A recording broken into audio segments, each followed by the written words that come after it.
Tuhan adalah gembalaku, takkan kekurangan aku. Saudara-saudari yang terkasih di dalam Kristus, selamat pagi.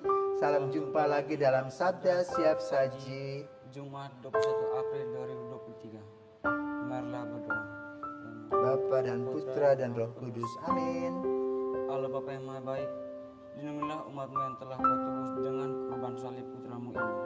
Semoga kami pun memperkenankan untuk mengambil bagian dalam kemuliaan kebangkitannya.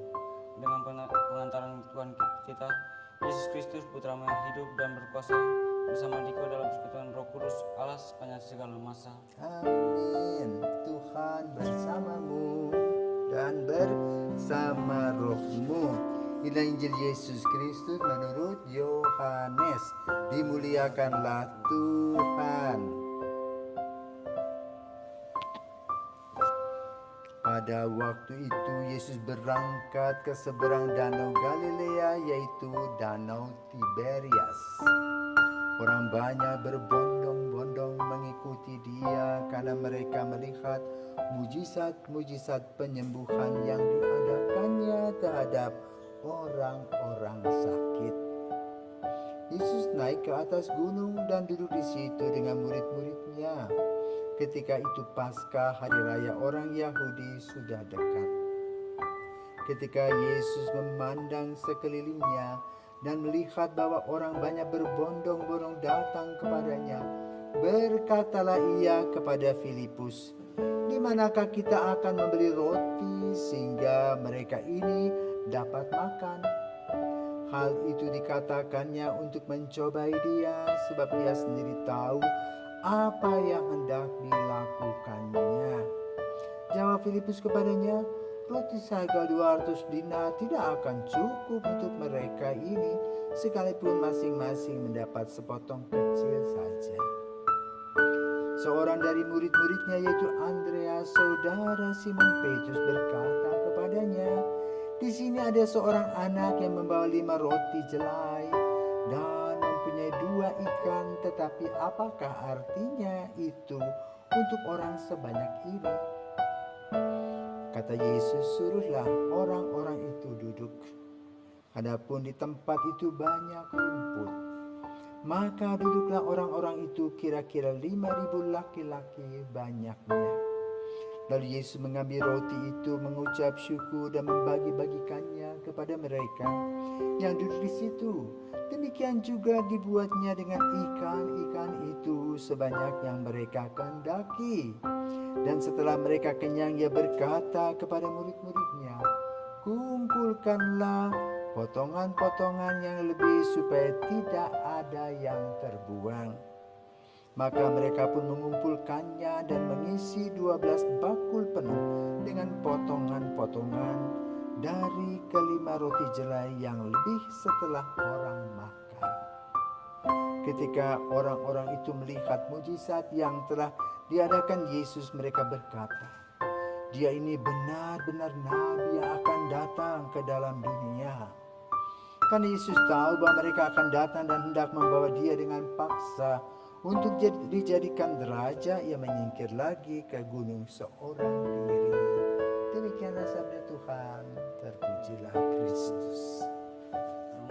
Saya ingin bertanya, apakah betul orang-orang baik itu datang kepada Yesus hanya ingin melihat mujizatnya saja atau bukan? Pasti loh.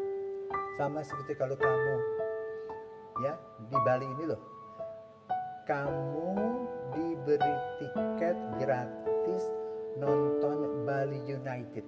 Gimana kamu? Datang nggak? Datang. Untuk apa? Nonton bola.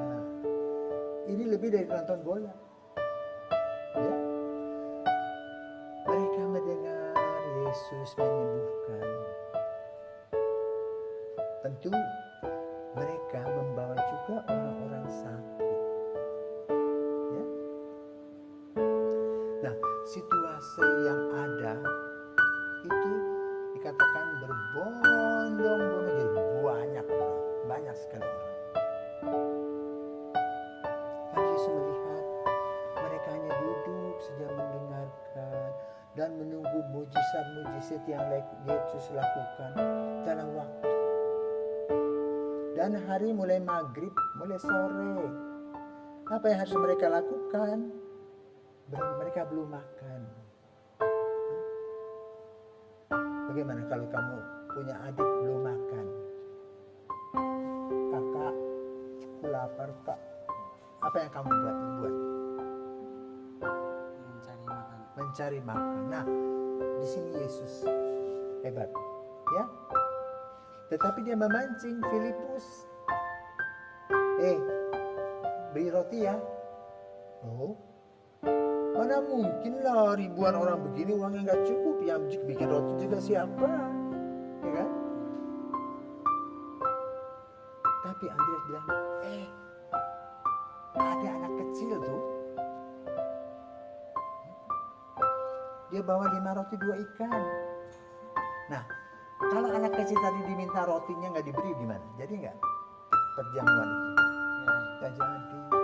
Jadi boleh katakan lihat, anak kecil dia rela memberi apa yang dia miliki untuk banyak orang. Ya, ini perlu dicontoh. Ya, karena anak kecil tadi dengan rela, lalu Yesus bersyukur untuk semua itu. Ya, apa yang terjadi dengan semua orang itu? Diberi makan kenyang, ya, bahkan berlimpah berlebih. Nah, jadi kesimpulannya satu, Yesus itu Tuhan itu selalu memberi keperluan dasar kita.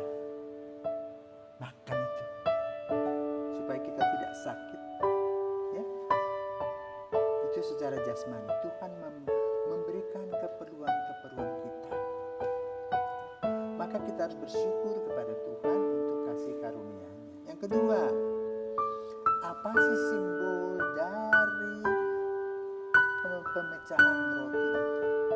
Itulah simbol Ekaristi, ya, yang kemudian dilanjutkan dalam perjamuan malam, dan kita pada zaman kita merayakannya dalam Ekaristi, di mana seorang imam menyatakan kata-kata konsekrasi, inilah tubuhku, makanlah, inilah darahku, minumlah, kenangkanlah akan darahku. Itu betul-betul terjadi tubuh dan darah Kristus.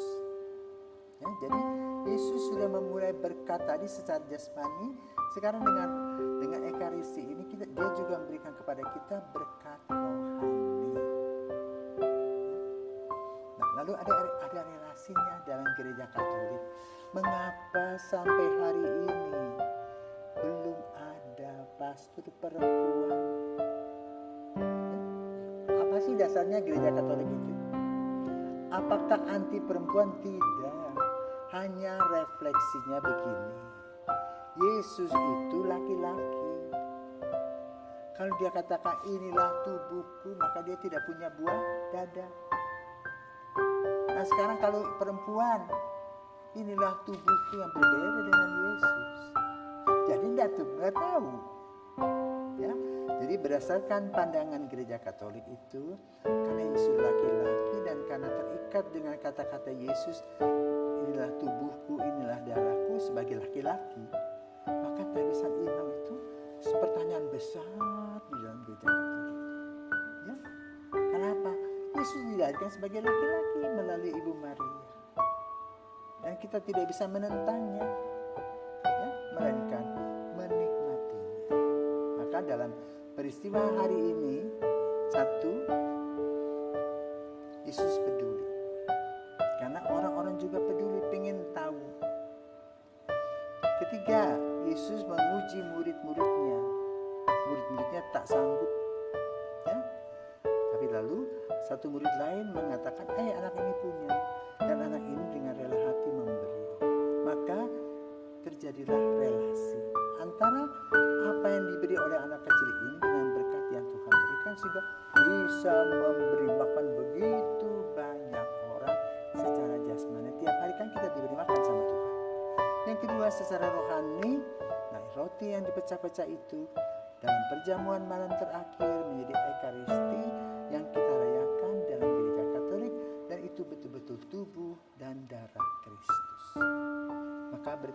berterima kasihlah kita kepada Tuhan Yesus yang amat sangat-sangat luar biasa memberikan hidup dan dirinya bagi kita. Ya, dan kita harus belajar dari anak kecil tadi. Selalu mau berkurban, selalu mau memberi, karena dia sadar bahwa Tuhan juga memberi kepadanya apa yang dia perlukan dan dia juga berbagi. Selamat pagi, Tuhan memberkati.